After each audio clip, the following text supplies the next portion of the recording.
Pagi tiba Abian sudah bersiap akan pergi ke bandara diantar Irfan. Kak Abian jangan lama-lama ya di luar negerinya, kata Nana dengan wajah sendunya. Abian masuk ke dalam mobil Nana hanya bisa melambaikan tangannya saja. Kak Abian pasti pulang kok Nana, jangan cemberut gitu, kata Intan memegang pundak anaknya. Iya Ma, tapi Nana sedih karena gak ada yang nemenin lagi. Kalau sekolah Nana pergi sendiri, kata Nana menunduk. Gak apa-apa, nanti kalau udah pulang kan dianterin sama Kak Abian lagi, kata Intan menarik pipi Nana agak tersenyum. Ya udah deh, Nana mau ke sekolah, pamit Nana. Di sekolah Nana dan Yuna duduk di kantin sebelum masuk ke dalam kelas. Kenapa lo murung terus dari tadi? Tanya Yuna. Kak Abian pergi ke luar negeri ketemu pacarnya, jawab Nana dengan lemas. Oh jadi Kak Abian punya pacar di luar negeri, kata Yuna. Jangan-jangan waktu sampai di sana Kak Abian sama pacarnya gituan lagi, sambung Yuna. Maksudnya? Tanya Nana bingung. Gituan masa lo gak tahu sih? Biasanya ya kalau orang luar negeri itu pergaulannya bebas, jadi belum suami istri juga udah boleh main sana sini. Jelas Yuna. Nana langsung melongo tidak percaya. Berarti Kak Abian sama pacar pernah dong, kata Nana cemberut. Ya besok tanya aja kalau Kak Abian udah pulang, kata Yuna. Nana dan Yuna pergi ke kelas karena emang sudah waktunya masuk, tapi saat di koridor mereka bertemu dengan Rafael, Vino, dan Kelvin yang menghadang jalan mereka. Duh gawat, bisik Yuna. Dasar anak mama sukanya ngadu, kata Kelvin. Kenapa sih suka banget kalian gangguin Nana? Kata Yuna menatap ketiga pria itu sinis. Gue gak ada urusan sama lo, ucap Rafael, Vino, dan Kelvin menarik Yuna dari sana, dan sekarang tinggal Nana juga Rafael. Lo kira gue takut sama kakak lo, ha? Bentak Rafael membuat Nana refleks mundur beberapa langkah. Gue kasih tau lo kalau masih mau sekolah ini harus patuh sama gue, sambung Rafael. Gak mau, jawab Nana menatap Rafael kesal. Emangnya lo siapa harus gue patuhin, sambung Nana. Rafael mencubit pipi Nana kuat membuat gadis itu meringis kesal. Rafael, teriak Nana melepaskan tangan pria itu. Awas aja lo, gue laporin ke Kak Abian, ucap Nana menginjak kaki Rafael dan berlari dari sana. Oh, Nana sialan, teriak Rafael. Nana berlari terus ke kelas, setelahnya berlindung di belakang Yuna. Lo gak apa-apa kan? Tanya Yuna. Nana menggeleng. Tenang aja, Nana kan jago bela diri, jawab Nana membuat Yuna tertawa.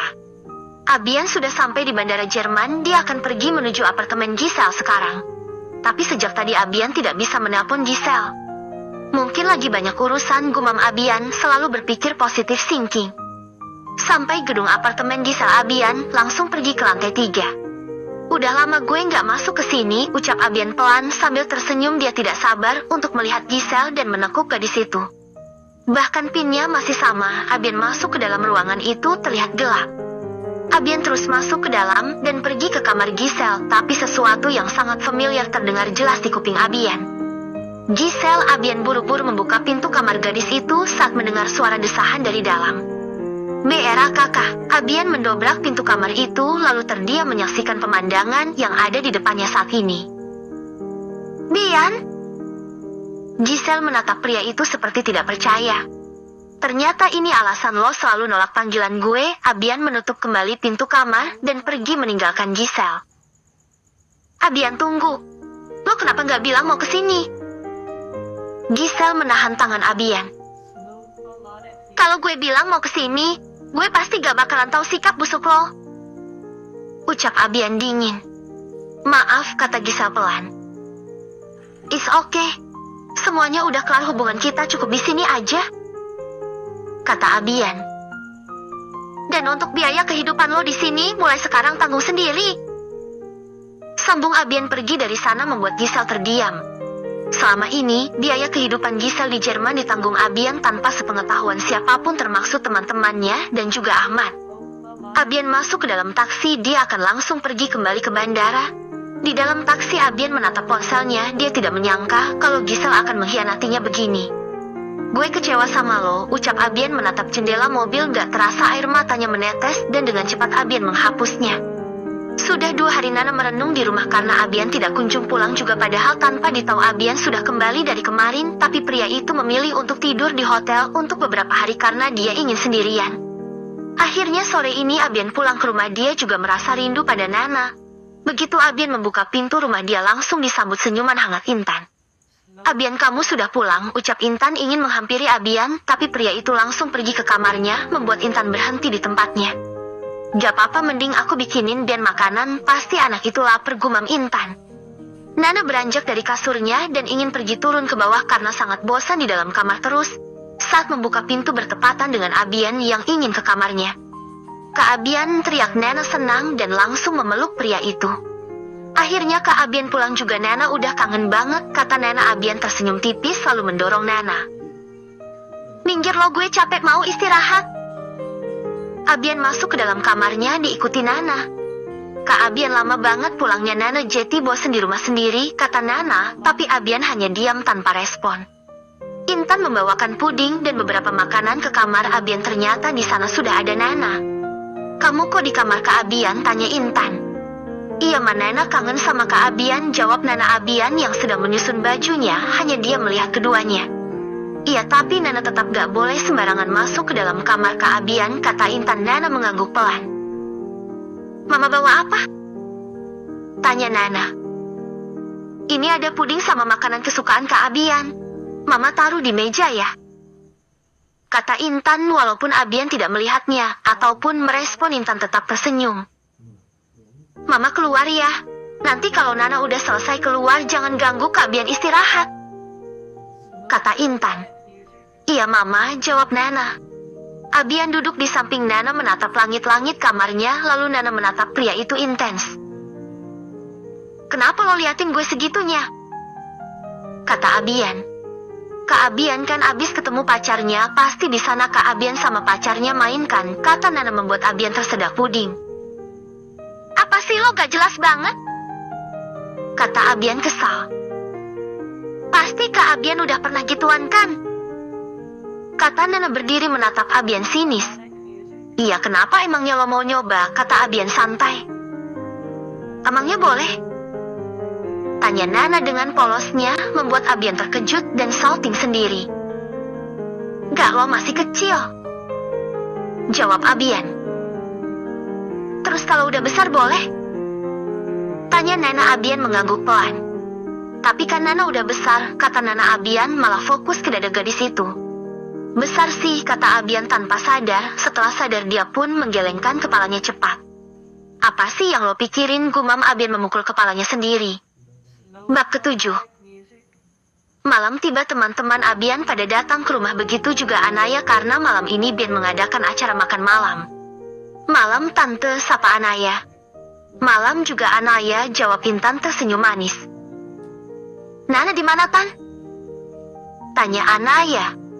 "Tadi sama Abian di depan, emangnya gak ada," kata Intan. Anaya menggeleng. "Mungkin lagi ada urusan yang lain," kata Intan. Anaya mengangguk pelan, dia pun membantu Anaya menyiapkan makan malam. Irfan dan Ardi sudah datang dan mereka duduk di teras bersama Ahmad sambil bercerita. "Kak Abian kenapa sih?" Nana menatap pria itu kesal yang tiba-tiba menariknya ke kamar. "Lo gak ada baju lain emangnya? Ganti baju lo sekarang," kata Abian. "Kenapa, ini kan Nana pakai baju Kak," kata Nana. Abian menatap gadis itu tajam. "Baju? Ini lo bilang pakai baju, hah? Perut lo kelihatan kemana-mana pakai yang lain," kata Abian. Dia benar-benar menjadi posesif sekarang. Nana membuka bajunya di hadapan Abian membuat pria itu salting sendiri. Lo gak bisa ganti di kamar mandi apa?" kata Abian mencoba menatap objek lain, tapi tidak bisa. Dia malah fokus ke tubuh Nana sekarang. "Tadi Kak Abian kan yang suruh Nana untuk ganti baju," kata Nana masih dengan wajah kesalnya. Setelah selesai, Nana dan Abian pun turun ke bawah. Acara makan malam saat ini sangat ramai-ramai, apalagi ada Irfan dan Ardi yang berhenti bicara, dan Anaya juga. "Tante kan cantik, kenapa mau sama Om Ahmad?" tanya Irfan membuat semuanya tertawa termasuk Intan. "Ya karena cinta," jawab Intan pelan. Abian menatapnya tajam. "Bukannya karena harta," kata Abian. "Abian jangan pernah bicara seperti itu pada Mama," Kau tegur Ahmad. Selesai makan malam, Anaya dan Nana duduk di sofa ruang TV sambil ngemil, sedangkan Abian dan kedua temannya duduk di balkon kamar pria itu. Gue udah putus sama Giselle, kata Abian sambil mengembuskan asap dari mulutnya. Serius? Tanya Irfan. Pasti dia selingkuhkan di sana. Apa gue bilang? Kata Ardi langsung ngegas. Gue emang selama ini gak pernah percaya sama omongan kalian, kata Abian menghela nafasnya kasar. Kurang apa lagi coba gue, gumam Abian pelan. Udah banyak cewek di sini, lo gak perlu pikirin Giselle. Nikmati hidup lo sendiri. Ucap Ardi. Irfan mengangguk setuju. Karma pasti berjalan, tenang aja, sambung Irfan. Malam semakin larut, jam 2 malam barulah Ardi dan Irfan pamit pulang. Abian membuka pelan pintu kamar Nana, terlihat gadis itu sudah tidur dengan lelap, tapi sepertinya Nana lupa mematikan ponselnya. Pantas saja pikirannya kotor, yang ditonton drakor ginian, gumam Abian mematikan ponsel Nana, lalu menarik selimut gadis itu sampai ke atas dada. Lemes dikit gak apa-apa kali ya, ucap Abian, tangan nakalnya tidak tahan untuk meremas dada Nana. Shit, lumayan juga, umpat Abian lalu cepat-cepat keluar dari kamar Nana sebelum gadis itu bangun. Nana merenggangkan badannya. Sekarang jam 8 pagi, untung saja ini tanggal merah, jadi dia libur sekolah dan gak perlu takut terlambat masuk sekolah. Hawa turun dari kamar dengan rambut acak-acakan karena belum mandi. Astaga Nana, kok kamu keluar kayak gini, ucap Intan langsung membenarkan rambut Nana. Nana lapar, kata Nana memeluk Intan. Cuci muka dulu sayang, nanti makan, kata Intan. Nana menggeleng. Nana jangan bandel dibilangin, ucap Intan membuat Nana langsung pergi ke kamar mandi. Abian turun ke bawah dengan baju santai. Sebenarnya dia ingin pergi jalan-jalan, tapi karena panas membuat Abian berpikir lagi. Kak Abian, Nana memeluk lengan Abian. Minggir lo, berusak pemandangan aja. Abian mendorong Nana. Kak Abian lama banget keluar dari kamar Nana, udah kesepian di sini sendiri, kata Nana mengerucutkan bibirnya. Emangnya mama lo kemana? Tanya Abian malas. Mama pergi ke kantor papa, jawab Nana duduk di samping Abian. Ambilin gue cemilan buru, kata Abian dengan cepat. Nana pun berlari mengambil cemilan dan minuman soda kaleng. Mau ngapain lo? Abian menarik minuman yang ada di tangan Nana. Mau minum kak, jawab Nana. Lo gak boleh minum yang ini, kata Abian mengambil kaleng itu dan meminumnya sampai habis. Ya kok semua dihabisin kak? Nana juga mau minum, teriak Nana kesal. Lo anak kecil minum susu aja, kata Abian. Nana mengerucutkan bibirnya. Abian fokus menonton film aksi di TV, sedangkan Nana fokus memperhatikan wajah pria itu, mulai dari mata, hidung, bibir, lalu fokus Nana teralihkan saat melihat jakun Abian. Nana penasaran melihat jakun itu, apalagi saat Abian minum dia naik turun. Karena penasaran, Nana pun memegang jakun Abian, membuat pria itu cukup terkejut. Lo ngapain, kata Abian dengan suara seraknya. Kok laki-laki punya jakun ya kak? Tanya Nana masih memegang jakun Abian. Nana jadi pengen gigit, kata Nana dengan polosnya, membuat Abian menelan ludahnya kasar. Lo mau gigit boleh, kata Abian. Tapi gue mau imbalan, bisik Abian, membuat Nana mengerjapkan matanya cepat. Emang gak sakit kalau digigit kak? Tanya Nana. Abian menggeleng. Gigitnya pelan aja pakai perasaan, jawab Abian. Tunggu apa lagi, jaga Abian. Abian mengepalkan tangan saat Nana menggigit pelan jakunnya. Sakit kak? Tanya Nana. Abian menggeleng. Sekali lagi boleh? Tanya Nana. Jelas saja. Abian mengangguk. Kok merah berdarah ya kak? Tanya Nana dengan tidak sadar meninggalkan bekas tismar. Enggak, jawab Abian. Tapi itu merah kak, kata Nana panik. Ini bukan berdarah, tapi tato, kata Abian. Nana mengangguk paham. Cantik kan? Kata Abian. Nana mengangguk pelan. Mau gue buatin? Tapi gak sakit kan, kata Nana. Abian menggeleng. Ya udah, di mana? Di leher juga kak, kata Nana terlihat antusias. Jangan di situ aja, Abian menunjuk dada Nana. Ya udah, kata Nana cepat, membuat Abian tersenyum miring. Enak juga punya adik polos, gumam Abian. Abian menarik Nana ke kamar gadis itu supaya nanti kalau orang tuanya pulang tidak kebingungan. Nana duduk di pangkuan Abian membuka 3 kancing piyamanya. Di sini? Tanya Nana. Abian mengangguk. Ih, geli kak. Nana meremat rambut Abian karena geli merasakan sapuan hangat bibir pria itu. Sakit. Nana meringis pelan. Cantik kan, kata Abian. Nana pun melihat dadanya menggunakan cermin kecil. Iya, tapi geli sama sakit, kata Nana. Abian tertawa kecil mendengarnya. Itu namanya nikmat, bisik Abian. Nana mengangguk pelan. Bab ke-8. Kak Nana boleh pacaran gak? Tanya Nana. Gak, lo masih kecil, jawab Abian. Nana mengerucutkan bibirnya kesal. Kak Abian boleh, masa Nana gak boleh? Padahal kan kita cuman beda 5 tahun aja, kata Nana. Abian mencubit kuat hidung Nana. Kue bilang gak boleh ya gak boleh, kata Abian penuh penekanan. Lagian lo ngapain mau pacaran, emang ada yang mau sama lo, kata Abian. Ada dong, jawab Nana. Intan dan Ahmad pergi menyiapkan acara makan malam keluarga mereka di restoran. Mas, Abian suka makanan apa? Tanya Intan. Mas juga gak ingat, jawab Ahmad. Mas, ini gimana, masa makanan kesukaan Abian pun gak diingat? Jangan-jangan Mas juga gak ingat hari ultah Abian, kata Intan. Mas terlalu sibuk kerja jadi gak kepikiran soal Abian, jawab Ahmad. Pantas aja Abian seperti itu, gumam Intan. Dia baru sadar kalau Abian selalu bersikap kasar karena tidak pernah mendapatkan kasih sayang dari orang tuanya. Abian merenggangkan badannya dan membuka mata. Dia tidak sadar kalau ketiduran di kamar Nana, dan gadis kecil itu juga tidur memeluk Abian seperti boneka. Abian menyingkirkan rambut yang menghalangi wajah manis Nana. Nana merenggangkan badannya, kembali memeluk Abian dengan erat. Bangun loh, kata Abian. Nana langsung menatap pria itu lalu menggeleng. Ini udah jam 6, kata Abian membuat Nana langsung bangun seperti terkejut. Ya, jam 6, kata Nana. Abian mengangguk pelan. Nana pun langsung berlari ke kamar mandi, sepertinya gadis itu sedang mandi. Nana keluar dari kamar mandi dan langsung pergi ke lemari pakaian. Abian yang melihat itu hanya menatapnya bingung. Bahkan Nana tanpa ragu memakai baju di hadapan Abian. Oh, gue tahu sekarang, gumam Abian tertawa saat Nana memakai seragam sekolah. Kak, ayo antri Nana ke sekolah tuh, kan udah jam 6:30, nanti Nana dimarahin lagi sama Bu Nisa, kata Nana menarik tangan Abian. Nana mau kemana buru-buru? Tanya Ahmad. Mau ke sekolah, ini udah siang Pak, jawab Nana menyalami tangan Ahmad sedangkan Abian menahan tawa.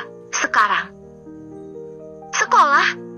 Astaga Nana, ini jam 6:30 malam bukan siang, kata Ahmad membuat Nana terdiam dan menatap Abian yang tertawa. Kak Abian, kenapa gak kasih tahu Nana? Teriak Nana menangis. Intan keluar dari kamar geleng-geleng kepala. Nana, kamu jangan salahin Kak Abian. Itu salah kamu sendiri, kebiasaan tidur sampai larut sore, kata Intan. Nana mengelap air matanya dengan wajah cemberut. Udah, kalian siap-siap sana, kita mau makan malam, kata Ahmad. Abian gak ikut Pak, kata Abian. Harus ikut, ini penting, ucap Ahmad. Abian berdecak, malas melihat papanya. Di dalam mobil Nana masih marah dengan Abian dan duduk berjauhan dari Abian. Udah dong, jangan marahan lagi sama Kak Abian, kata Intan. Gak mau, Kak Abian nakal, jawab Nana menatap Abian sinis. Ya udah sih, bodoh amat, ucap Abian santai sambil memainkan ponselnya. Sampai di restoran, Abian duduk di samping Nana, sepertinya papanya sedang menunggu seseorang. Selamat malam Ahmad, sapa seorang pria barubaya yang datang bersama putri dan istrinya. Siapa Kak? Tanya Nana. Abian menggeleng tidak tahu. Selamat malam juga Andre, silahkan duduk, kata Ahmad. Makan malam sudah berjalan dengan lancar, sekarang mereka tinggal mengobrol saja. Jeti ini Abian tampan ya, kata Susi. Iya, Abian memang sangat tampan, jawab Intan. Ini siapa anak kamu juga? Tanya Andre. Ahmad mengangguk. Adik Abian namanya Nena, jawab Ahmad. Nena dan Abian saling senggol, mereka sangat bosan di sini. Jeti, gimana perjodohan ini? Tanya Andre. Abian langsung menatap papanya, perasaannya menjadi tidak enak sekarang. Bagaimana Abian, kamu mau kan dijodohkan sama anak Om Andre, kata Ahmad. Abian langsung menggebrak meja. Abian gak mau. Pak, Abian udah dewasa, jangan atur-atur Abian, ucap Abian lalu pergi dari sana. Maaf Andre, Abian memang keras seperti itu, kata Ahmad merasa malu.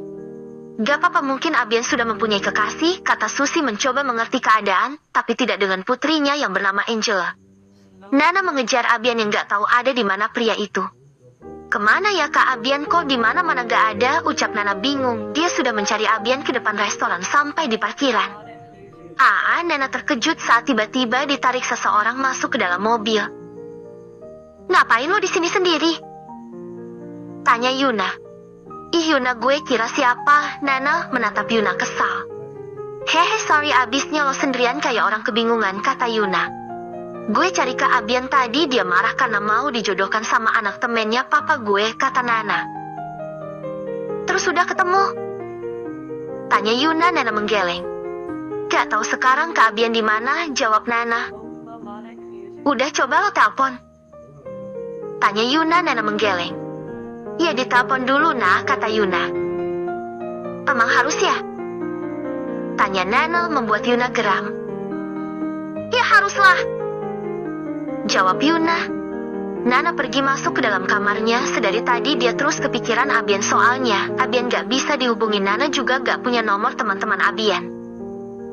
Maka Abian kemana ya? Tanya Nana. Mungkin di rumah temennya, jawab Intan. Kasihan Kak Abian ya Ma, kata Nana. Intan mengelus kepala Nana lembut.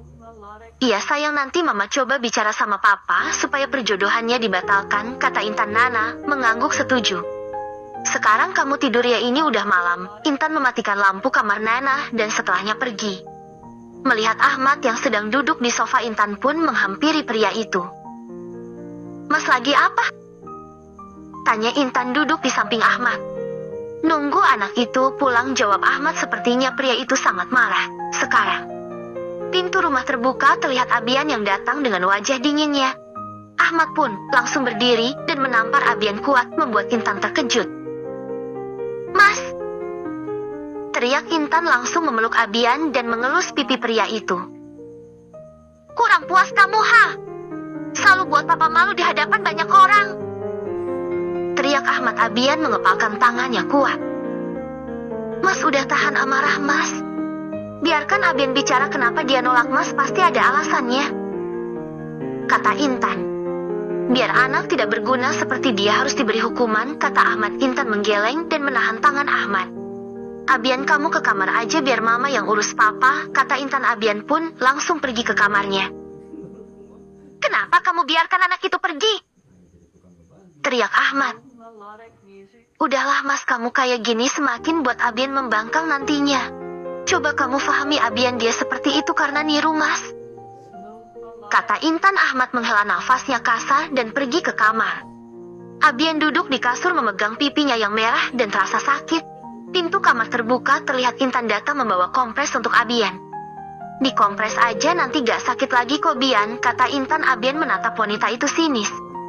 Gue gak perlu, kata Abian dingin. Intan duduk di samping Abian. Mungkin Abian gak pernah anggap saya sebagai mama, tapi Abian bisa minta tolong sama saya kapanpun itu, kata Intan. Saya tahu seorang ibu memang tidak bisa digantikan begitu saja dengan yang baru. Ibu kamu tetap ada di dalam hati kamu, kata Intan setelahnya pergi dari kamar Abian. Abian memegang kompres itu dan memandanginya terus. Sedari Abian kelas 6 SD sampai sekarang tidak pernah lagi merasakan kasih sayang dari orang tuanya, apalagi dari Ahmad. Pria itu terus saja sibuk dengan pekerjaannya dan selalu melupakan Abian. Bahkan di saat Abian ulang tahun, Ahmad tidak pernah mengingatnya. Bab ke-9. Abian membuka matanya, ini sudah pagi, dia harus pergi ke kampus sekarang.